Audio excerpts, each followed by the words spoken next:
নমস্কার। কবি চন্দননাথের লেখা কবিতা প্রণাম নিও।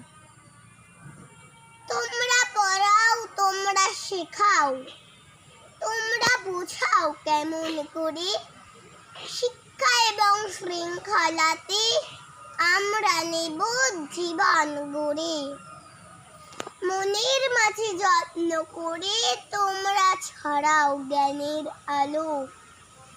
কেমন করে কথায় কথায় দাও চিনিয়ে মন্দ ভালো। আমরা কোথাও ভুল করি যে ঠিকই চেনাও তোমরা এসে।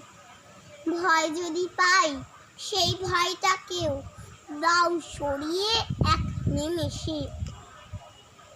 তোমরা আলোর স্বপ্ন দেখাও, তোমরা পরম পূজনীয়। আমার যত শিক্ষা গুরু সবাই আমার প্রণাম নিও। নমস্কার।